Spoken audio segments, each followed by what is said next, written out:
बहुत समय पहले मोहन नगर गांव में धीरज अपने बूढ़े पिता के साथ एक छोटी सी झोपड़ी में रहता था।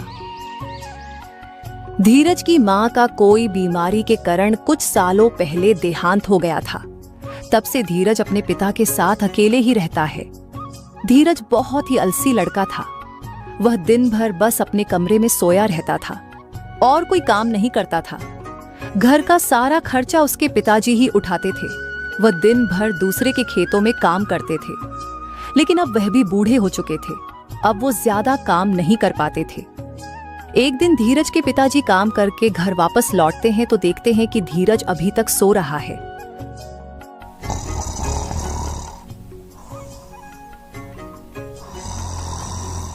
अरे उठ भी जा कामचोर, और कितना सोएगा? आखिर कोई इतना आलसी कैसे हो सकता है? जब से तेरी माँ गई है, इस घर का पूरा खर्चा मैं ही उठा रहा हूँ। इतना बड़ा होकर एक बोझ सा दिन भर घर में पड़ा रहता है। चल अब उठ और घर को साफ कर दे कम से कम।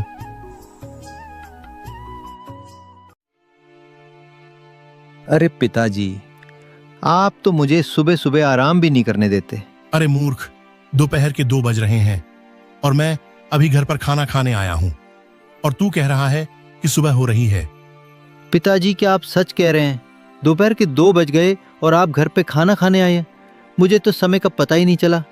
जरा अपनी आंखें खोल और बाहर झांक कर देख। पूरा गांव जानता है कि तू कितना बड़ा आलसी है। बेटा देख, अगर मेरी इतनी उम्र ना हुई होती तो मैं तुझे कभी काम करने को नहीं कहता, लेकिन सच तो ये है कि मेरी अब उम्र हो चली है। अब मुझसे इस घर की जिम्मेदारी और नहीं उठाई जाती। मैं काम करके आता हूं तो बहुत थक जाता हूं, और कई दिनों से मेरे शरीर में बहुत कमजोरी भी है। क्या पिताजी, आप सीधे क्यों नहीं कहते कि आप मुझसे तंग आ गए हैं? ऐसी बात नहीं है बेटा। मैं चाहता हूं तू एक बहुत मेहनती आदमी बन जाए, ताकि गांव के सारे लोग तेरी इज्जत करें। ठीक है पिताजी, मैं आज ही कोई ना कोई काम ढूंढता हूँ। चल अब जल्दी से खाना खा ले। इतना कहकर धीरज घर से बाहर निकल जाता है। तभी रास्ते में एक गांव वाला दिखता है। अर्जुन को देखकर वह आदमी उससे कहता है, अरे का बात बा धीरज भैया, आज इतना सवेरे कितना उठ गईल? इतना सवेरे उठ के गांव में घूमब, तबीयत बिगड़ जाए ना। तुम्हें इससे क्या लेना देना? मेरी मर्जी की मैं देर से उठूं या जल्दी उठूं, तुम अपने काम से काम रखो ना। का कहले, जब मन करी तो उठवा तो किलाज ना आवा। तोहर बूढ़ बाप दूसर के खेत में मजूरी करके तोहरा अपन पेट पाला हा। तोहरा तनिको लाज नहीं के लागत? बुढ़ापा में इतना काम करावत बाड़ा। ये सारी बातें सुनकर धीरज को बहुत गुस्सा आता है और वह उसकी बातें अनसुना करके वहां से चला जाता है। वो जंगल में जाकर एक पेड़ के नीचे बैठ गया। पता नहीं ये गांव वाले अपने आप को क्या समझते हैं। जरा सा दिन भर काम क्या कर लेते हैं। मेरा तो मजाक उड़ाने में कोई कसर ही नहीं छोड़ते। लेकिन मैं भी एक ना एक दिन इन्हें बहुत बड़ा काम करके दिखाऊंगा। फिर देखता हूं कौन मुझे क्या बोलता है। अभी तो मुझे बहुत थकन हो रही है। मैं एक काम करता हूं, थोड़ी देर यहीं पेड़ की छांव में सो लेता हूं। इतना बोलकर धीरज वहीं सो जाता है। तभी वहां से दूसरे गांव का पंडित गुजर रहा था।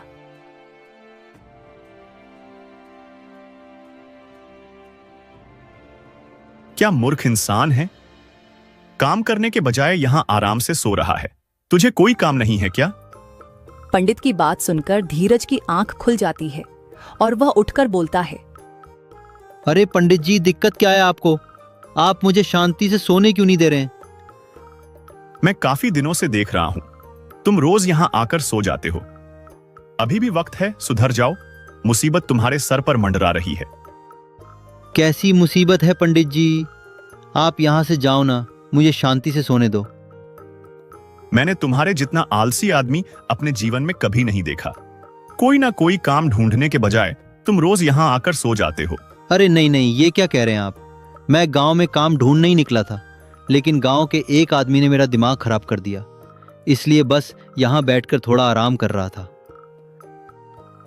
अरे आलसी आदमी ये क्यों नहीं कहता कि काम ढूंढने से निकला था, लेकिन मन नहीं किया तो यहां पेड़ के नीचे आकर बैठा है। लेकिन तुझसे बात करके मैं अपना समय क्यों बर्बाद कर रहा हूँ? मुझे और भी जरूरी काम है। इतना कहकर पंडित जी वहां से चले जाते हैं। वह एक बहुत विद्वान पंडित थे, लेकिन धीरज पर उनकी बातों का कोई असर नहीं होता और वो फिर से सो जाता है।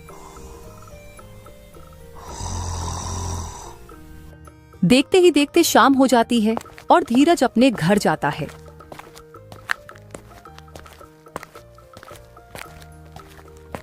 आज भी तुझे कोई काम नहीं मिला ना?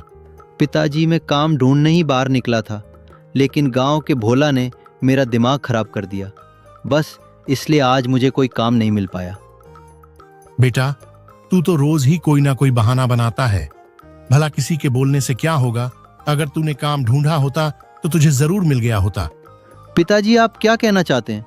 मैंने सच में काम ढूंढने की कोशिश की थी, लेकिन फिर उसने फालतू की बातें करके मेरा दिमाग खराब कर दिया। आप चिंता मत कीजिए, मैं कल फिर से जाऊंगा और कोई ना कोई काम जरूर ढूंढूंगा। इतना कहकर धीरज खाना खाता है और सो जाता है।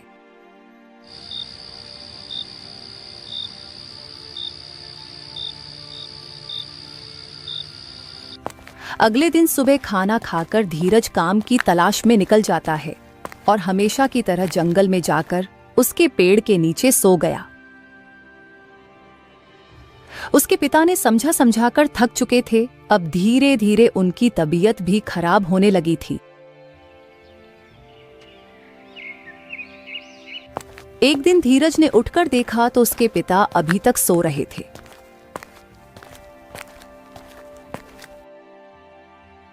अरे पिताजी, आप अभी तक सो रहे हैं? आप हमेशा मुझे कहते हैं कि जल्दी उठाओ, और आज आप खुद ही इतनी देर तक सो रहे हैं। आज तो आपने खाना भी नहीं बनाया है। भला मैं खाली पेट काम ढूंढूंगा कैसे? पिताजी उठिए, आप मेरी बात सुन रहे हैं क्या?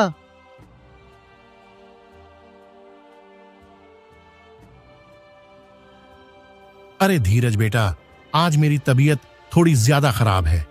तुम एक काम करो, बाहर में कुछ खा पी लेना, क्योंकि बेटा मेरे अंदर तो इतनी ताकत नहीं बची कि मैं आज खाना बना सकूं। पिताजी, आप ऐसा क्यों बोल रहे हैं? आपकी तबीयत ज्यादा खराब है क्या? इतना कहकर धीरज ने अपने पिता के सर पर हाथ फेरा तो पाया कि उनका शरीर बुखार से तप रहा था। पिताजी, आपको बहुत ज्यादा बुखार है। आपका पूरा शरीर जैसे तप रहा हो। नहीं बेटा, बस मुझे हल्का सा बुखार है। 1-2 दिन में ठीक हो जाऊंगा। तू मेरी चिंता मत कर। नहीं पिताजी, आपको ज्यादा बुखार है। आप मेरे साथ अभी डॉक्टर के पास चलिए। धीरज तुरंत अपने पिता को गांव के ही एक डॉक्टर के पास लेकर जाता है। डॉक्टर रामदीन का अच्छे से जांच करके धीरज से कहता है, धीरज, तुम्हारे पिताजी की तबीयत बहुत ज्यादा खराब है। उनके किडनी में इन्फेक्शन है, इसलिए उनकी हालत ज्यादा गंभीर है। जल्द से जल्द उनका ऑपरेशन करना होगा, तभी तुम्हारे पिता ठीक हो पाएंगे। लेकिन डॉक्टर साहब, ऑपरेशन में तो बहुत पैसे लगते हैं ना? हाँ, उसके लिए तुम्हें 60,000 रुपए जमा करने होंगे अस्पताल में। ठीक है डॉक्टर साहब, आप मुझे कुछ दिनों का वक्त दीजिए, मैं पूरे पैसे जमा कर दूंगा। ठीक है धीरज, मैं तुम्हें तब तक कुछ दवाइयां दे देता हूँ। वह अपने पिताजी को खिला देना, उन्हें कुछ राहत रहेगी। धीरज रामदीन को लेकर घर वापस आ जाता है, लेकिन अब उसे अपने आलसपन पर बहुत गुस्सा आ रहा था। धीरज आलसी जरूर था, लेकिन वह अपने पिताजी से बहुत प्यार करता था। मां के चले जाने के बाद उसके पिताजी ही उसका सहारा थे। अब वह अपने पिताजी को भी नहीं खोना चाहता था। आज रात का खाना धीरज ने ही बनाया। जो धीरज हर रोज बिना किसी चीज की परवाह किए बिना सोए रहता था, आज उसकी आंखों में नींद नहीं थी। उसे उसके पिताजी की चिंता खाई जा रही थी। ये सब मेरी लापरवाही की वजह से हो रहा है। माँ के जाने के बाद काश मैं पिताजी के कंधों पर इतना ज्यादा बोझ ना दिया होता। आज उनकी ये हालत मेरी वजह से ही है, लेकिन अब मैं क्या करूं? कहां से लाऊं इतने सारे पैसे? अगर पिताजी का ऑपरेशन नहीं हुआ तो मां की तरह वो भी मुझे छोड़ के चले जाएंगे। नहीं नहीं, मैं ऐसा नहीं होने दूंगा। कुछ ना कुछ करके मुझे जल्दी से पूरे पैसे जमा करने ही होंगे। धीरज रात भर इसी चिंता में डूबा रहा। सुबह होते ही वह गांव के मुखिया के घर गया।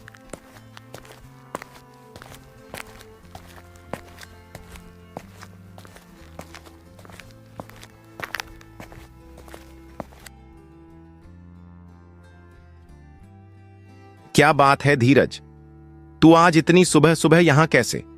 इतनी सुबह तेरी नींद कैसे खुल गई? मुखिया जी, मुझे आपकी मदद की जरूरत है। मेरे पिताजी की तबीयत बहुत खराब है, इसलिए मुझे कुछ पैसों की जरूरत है। अच्छा अच्छा, तो तू यहाँ सुबह सुबह मुझे पैसे मांगने आया है? मुखिया जी, डॉक्टर ने कहा है कि अगर ऑपरेशन नहीं हुआ तो उनकी जान को भी खतरा है। आप मुझे कुछ पैसे उधार दे दीजिए, मैं दिन रात काम करके आपके सारे पैसे चुका दूंगा। मेहनत और वह भी तू? जा जा, किसको पागल बना रहा है? ये तो एक ना एक दिन होना ही था।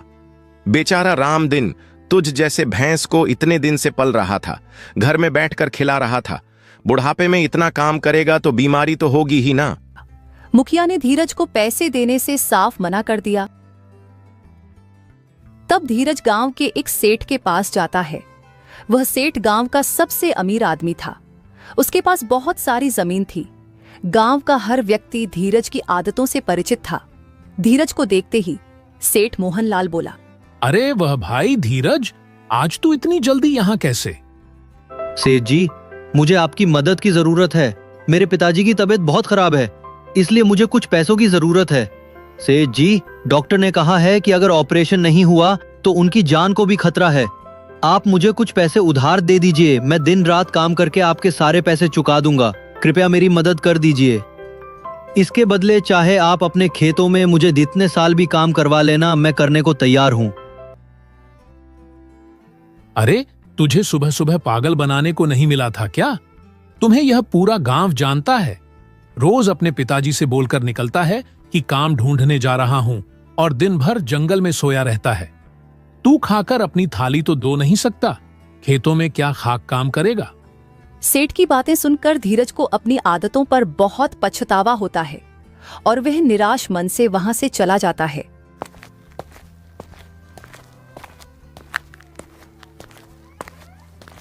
आज भी धीरज इस पेड़ के नीचे जाकर बैठा था, लेकिन आज उसके चेहरे पर उदासी थी। आंखों में पछतावे के आंसू थे। हे भगवान, मुझे माफ कर दीजिए। मुझे इतना आलस नहीं करना चाहिए था। आज मुझे मेरी गलती का एहसास हो चुका है।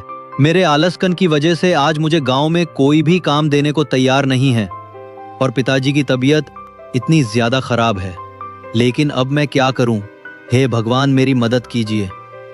पिताजी सही कहते थे, अपनी इसी आलसपन की वजह से मैं बहुत बड़ी मुसीबत में फंस जाऊंगा।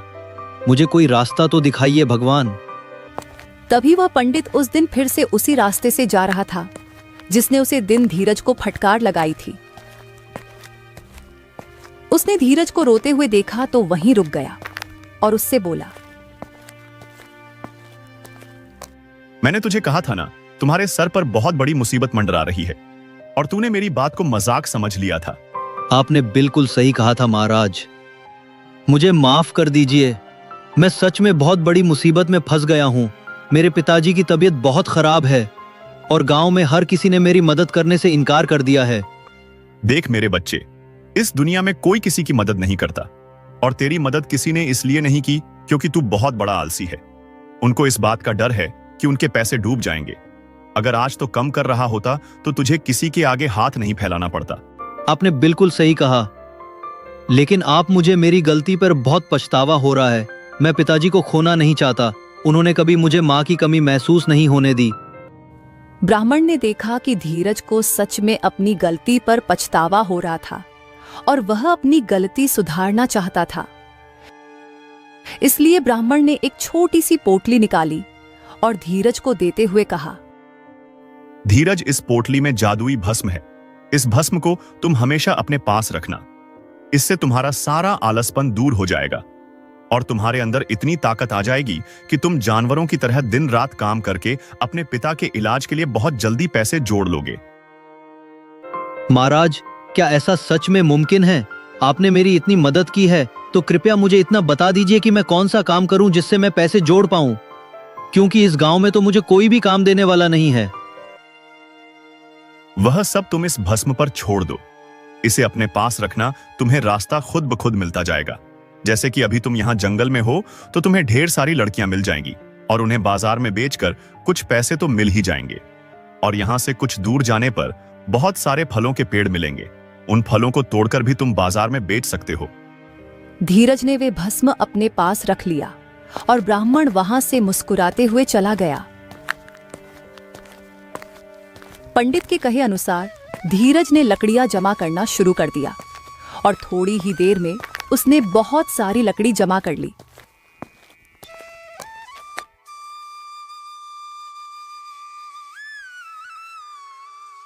अरे वाह, मैंने तो कितनी सारी लकड़ियां जमा कर ली है। सच में ये भस्म तो जादुई है। इससे तो मेरे पूरे शरीर में फुर्ती आ गई है। इतना कहकर धीरज सारी लकड़ियां लेकर गांव में गया और उसकी सारी लकड़ियां बिक गई।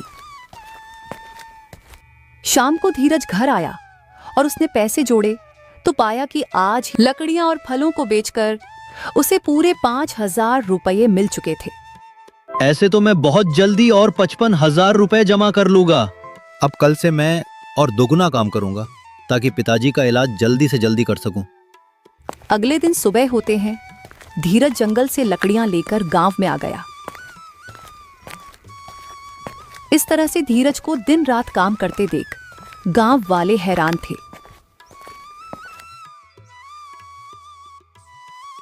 अरे भैया गोपाल, ये आजकल धीरजवा के का हो गइल बा? उ त दिन रात बस कामे में लगल रहेला। सबेरे से संजाले खेत में गड़ल रहेला और रात में थाक के चुपचाप सूत जाला।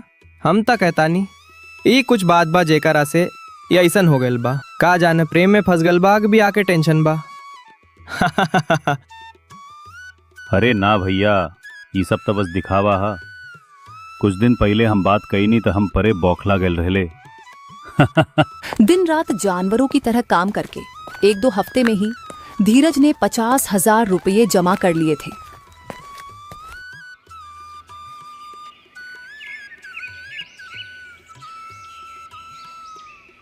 ईश्वर की कृपा से 50,000 रुपए तो जमा कर लिए हैं मैंने, लेकिन अब मुझे 10,000 रुपए और चाहिए। मुझे जल्द से जल्द ये पैसे भी जमा करने होंगे। मेरे पास ज्यादा समय नहीं है। पिताजी की तबीयत भी और भी खराब होती जा रही है। धीरज ने राम दिन के पास जाकर देखा तो उसकी हालत पहले से ज्यादा खराब थी।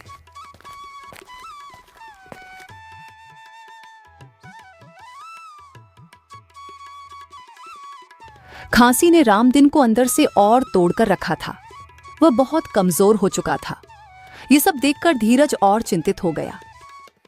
मुझे कल ही पिताजी को डॉक्टर के पास लेकर जाना होगा। मैं कल ही सेठ जी के पास फिर से जाऊंगा काम मांगने। हो सकता है इस बार वो मुझे काम दे दे।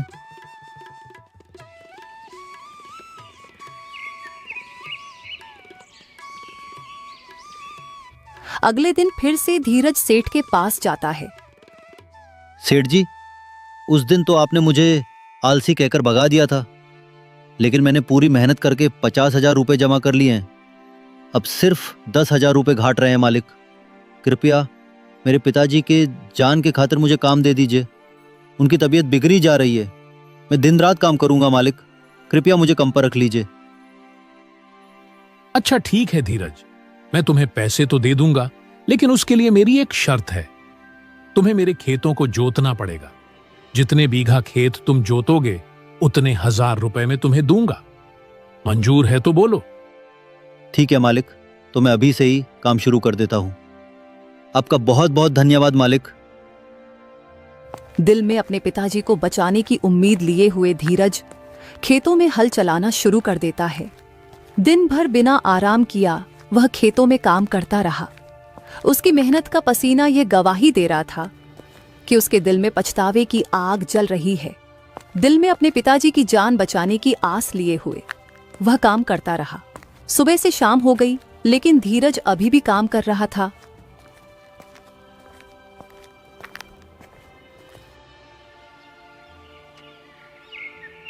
अगले दिन सुबह सेठ अपने खेतों पर आया तो उसने देखा कि धीरज अब तक काम कर रहा था। वो अपने 10 बीघा खेत को जोता हुआ देखकर हैरान रह गया।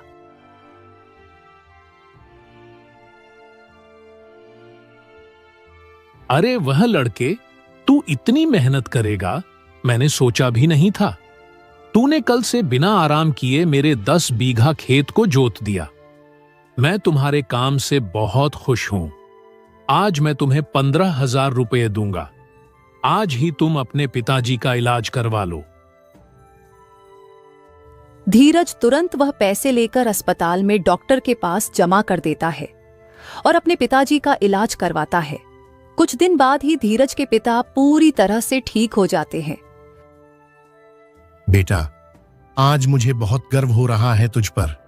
आज तेरी वजह से मेरी जान बच पाई है। आज तूने मुझे नई जिंदगी दी है। पिताजी, आप ये कैसी बात कर रहे हैं? माँ के जाने के बाद आपने ही तो मुझे पाला है। रामदीन के ठीक हो जाने के बाद भी धीरज ने अपना काम नहीं छोड़ा। एक दिन धीरज हमेशा की तरह जंगल में लकड़ी काट रहा था। तभी उसे पीछे से एक आवाज सुनाई देती है। कैसे हो धीरज? धीरज ने पीछे मुड़कर देखा तो वहां वही ब्राह्मण खड़े थे। उन्हें देखकर धीरज बहुत खुश हुआ। अरे महाराज, आप यहाँ? आपका बहुत बहुत धन्यवाद। आपके उस भस्म की वजह से आज मुझे नई जिंदगी मिली। मेरे पिताजी का भी अच्छे से इलाज हो गया। अब वो बिल्कुल ठीक है। आपकी वजह से आज मेरे घर में किसी चीज़ की कमी नहीं है। आपका ये आभार मैं जीवन भर नहीं भूलूंगा। आपका बहुत बहुत धन्यवाद। ब्राह्मण मुस्कुराए और धीरज से कहा, अरे बेटा धीरज, मैंने तो कुछ भी नहीं किया है। यहां तक कि वो भस्म भी जादुई नहीं थी। मैंने तो बस तुम्हारा आत्मविश्वास जगाने के लिए कहा था कि वह बस में जादुई है, ताकि तुम इसी के सहारे कम कर सको। ताकत इस भस्म के अंदर नहीं, बल्कि असली ताकत तो तुम्हारे अंदर है। मैं तो बस तुम्हारे अंदर सोए हुए मेहनती इंसान को जागना चाहता था, इसलिए मैंने ऐसा किया। वो भस्म तो बस राख थी बेटा। जादू तो तेरे अंदर था, जिस पर तूने कभी विश्वास ही नहीं किया। क्या आप सच बोल रहे हैं पंडित जी? इसका मतलब वो कोई जादुई भस्म नहीं था? धीरज की आंखों में चमक थी पर होंठों पर मुस्कान। उसे अब समझ आ गया था कि सच्चा चमत्कार किसी चीज में नहीं, बल्कि इंसान की लगन और आत्मविश्वास में होता है।